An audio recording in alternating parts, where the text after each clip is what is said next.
নমস্কার, কলকাতা নিয়ে আমি অতনু রয়েছি আপনার সঙ্গে। এবং কলকাতা প্রথমেই যে খবরে নজর রাখতেই হবে, উদ্বেগজনক খবর এই শহরের জন্য। তার কারণ গণপিটুনি চলছে, গুজবে কান না দেওয়ার কথা বলছে প্রশাসন, কিন্তু গণপিটুনি এবার এই কলকাতাতে গল্ফ ক্লাব রোডে 4 জনকে দিনে দুপুরে গণপিটুনি। যদিও গল্ফ ক্লাব রোডের বাসিন্দারা এই ঘটনা ঘটানোর পর পাশের ঝোড়ো বস্তি থেকে তারা বলছেন ওই 4 জন শুধুমাত্র আর্থিক সাহায্য চাইতে গিয়েছিলেন চিকিৎসার জন্য, তার জন্যই এই গণপিটুনি।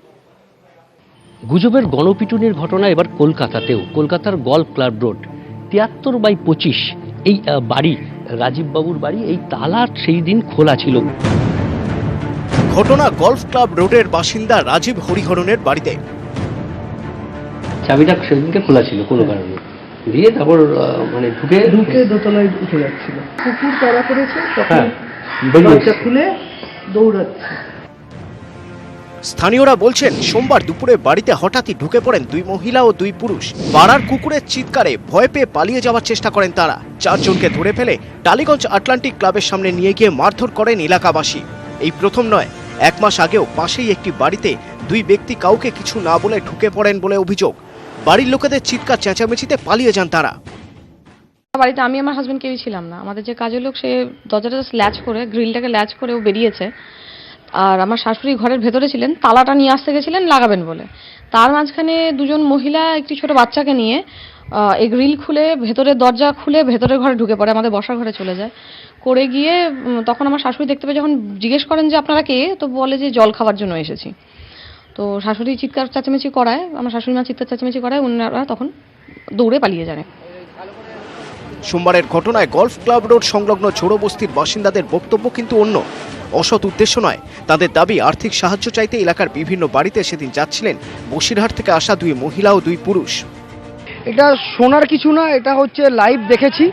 এটা হচ্ছে একজন ক্যান্সার পেশেন্টের জন্য তারা বসিরহাট থেকে এখানে এসেছেন, 2 জন পুরুষ 2 জন মহিলা। সাথে প্রুফ থাকা সত্ত্বেও, আধার কার্ড, ভোটার কার্ড, এমনকি যে ক্যান্সার পেশেন্ট তার সার্টিফিকেট থাকা সত্ত্বেও তাকে চোর সন্দেহ করে তাকে, এবং শিশু চোর মানে কিডনি যেটাকে বলে, ওই চোর সন্দেহ করে তাকে খুব বিভৎস মানে ভয়ঙ্করভাবে তাকে মারা হয়েছে।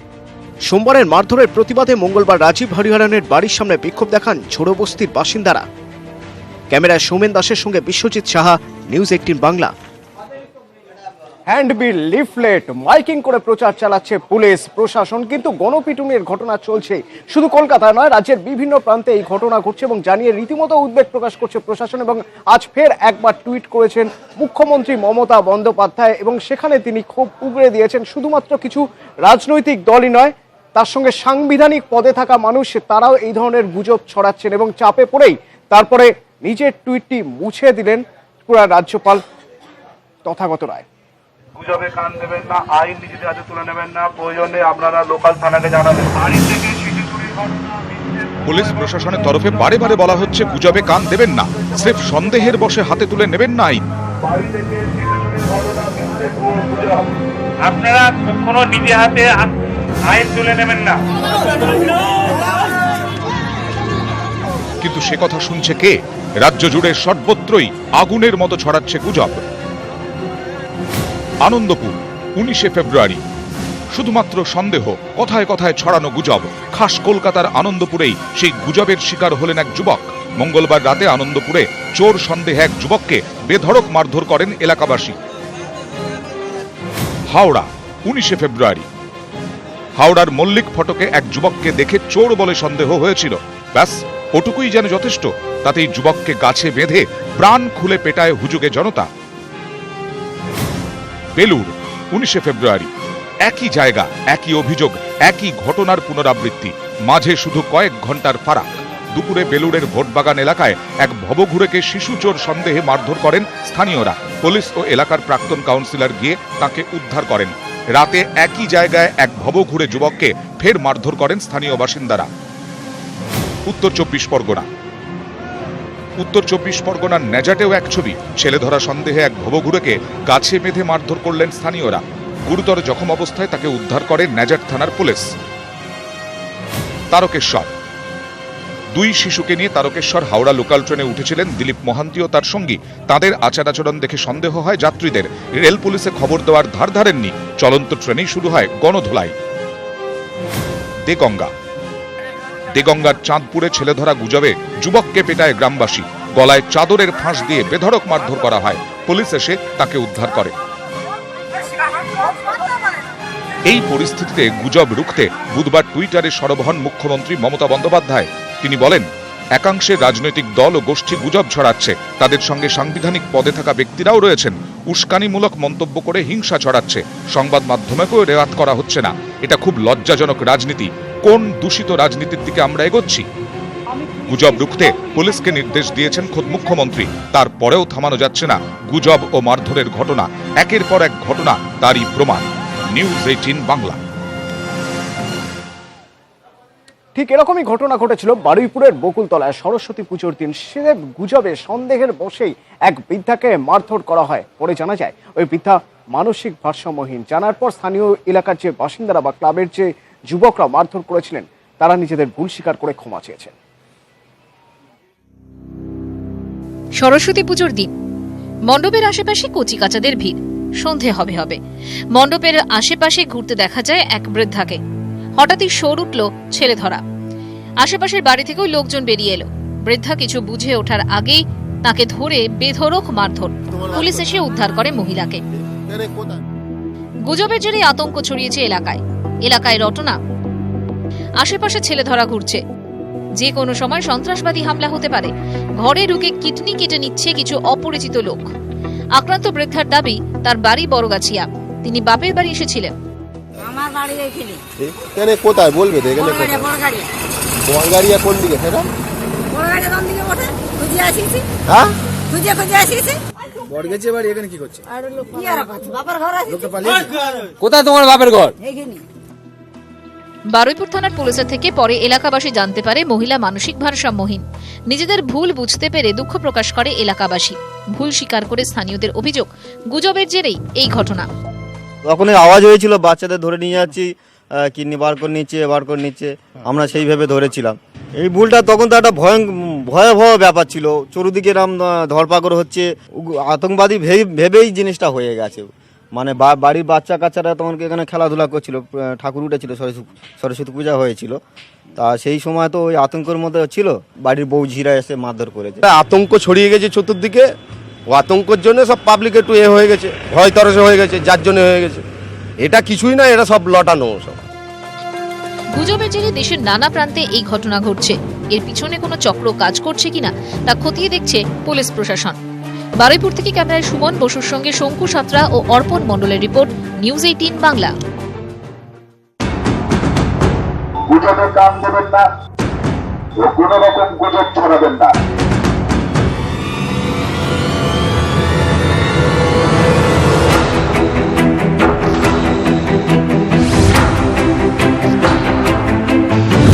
গভর্নমেন্ট অ্যাকশন নিক যারা এই ঘটনা ঘটিয়েছে। সমস্ত রাজনৈতিক শুভবুদ্ধি সম্পন্ন দলগুলোকে অনুরোধ করব, সবাই নজর রাখুন, কড়া নজর রাখুন।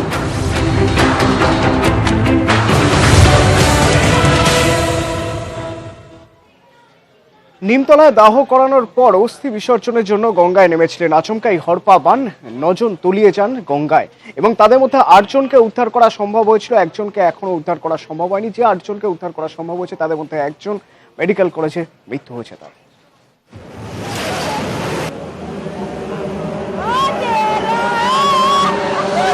অন্ত্যেষ্টির পর গঙ্গায় স্নানে নেমে নিমতলা ঘাটে বিপত্তি। মঙ্গলবার রাত 11টা নাগাদ হঠাৎই হরপা বান আসে।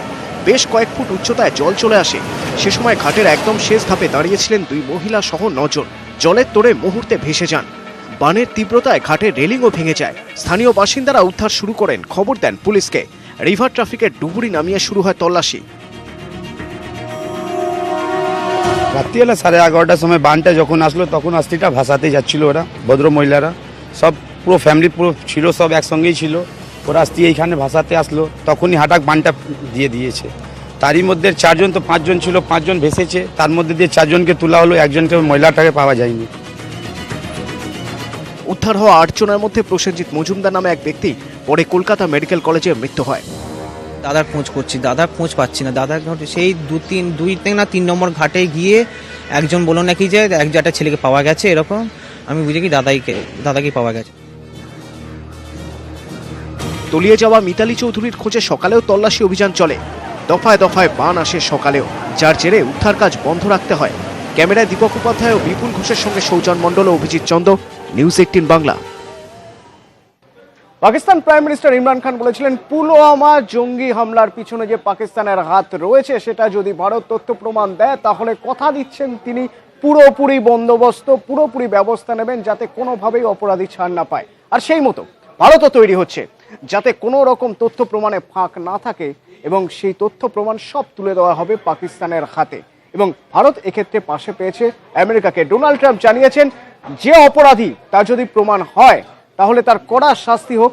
আমেরিকা তাই চায়। আত্মরক্ষার জন্য ভারত যতদূর সেগোবে আমেরিকা পাশে রয়েছে।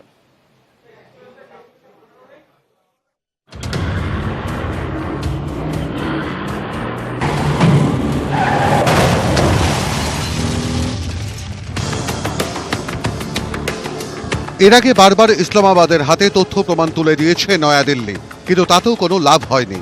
এবার পুলওয়ামার জঙ্গি হামলার পরেও পাকিস্তানের গলায় সেই পুরনো কাসন্দি। পাক মদতপুষ্ট জঙ্গি সংগঠন জৈশে মোহাম্মদ হামলার দায় স্বীকারের পরেও পাক প্রধানমন্ত্রী ইমরান খান বলেছেন তার নাকি তথ্য প্রমাণ চাই। সে মতোই কোমর বাঁধছে Bharat.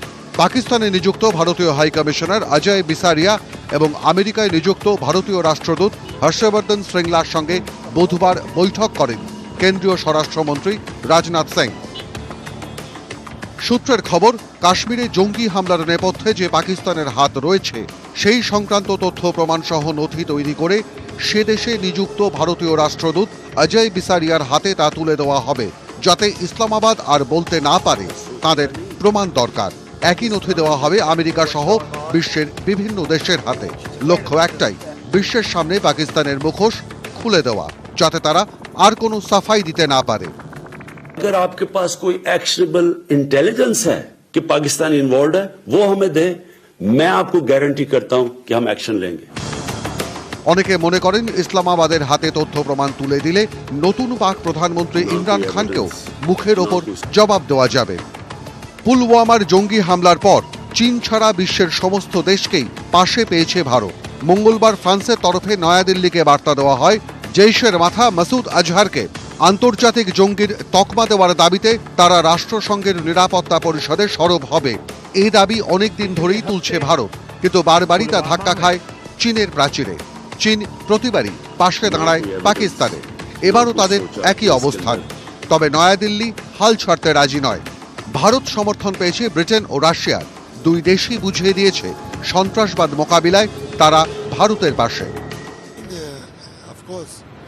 Russia supporting and will support India in question of avoiding the terrorists. What has happened in India last week in Kashmir is something that we regret, and we send our condolences and we deplore. We deplore terrorism wherever it takes place. Hear what's going on? ভারতের পাশে দাঁড়িয়েছে আমেরিকাও। পুলওয়ামার জঙ্গি হামলাকে ভয়ঙ্কর পরিস্থিতি বলে মনে করেন মার্কিন president Donald Trump. Watched. I've gotten a lot of reports on it. We'll have a comment at the appropriate time.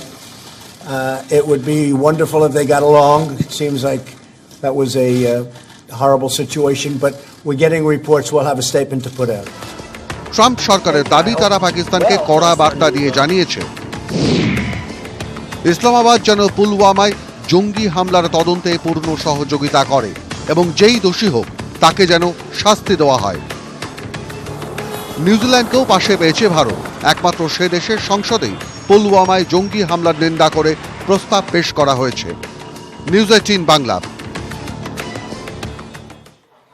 মোদির ভূমিকায় ফের একবার প্রশ্ন তুলছে কংগ্রেস। সৌদি যুবরাজকে যেভাবে আলিঙ্গন করে অভ্যর্থনা জানিয়েছেন মোদি, তাতে প্রশ্ন উঠছে যে কেন পাকিস্তানের বন্ধুকে এইভাবে অভ্যর্থনা জানানো হচ্ছে বা এইভাবে আলিঙ্গন করে অভ্যর্থনা জানানো হচ্ছে। খুব স্বাভাবিকভাবেই বিরোধীরা যেমন সমালোচনা করছে, ঠিক তারই পাশাপাশি যারা প্রাক্তন, যারা অবসরপ্রাপ্ত যারা সেনা থেকে বা কমান্ডোরা, তারাও কিন্তু সমালোচনা করছেন। কারণ এই ধরনের একটা উত্তপ্ত পরিস্থিতিতে পাকিস্তানের বন্ধু যিনি, তাকে এইভাবে কেন আমন্ত্রণ জানানো হলো বা তাকে এইভাবে কেন শুভেচ্ছা জানানো হচ্ছে। এই নিয়ে আমরা কথা বলেছিলাম প্রাক্তন এনএসজির প্রাক্তন ডেপুটি কমান্ডার দীপাঞ্জন চক্রবর্তীর সঙ্গে।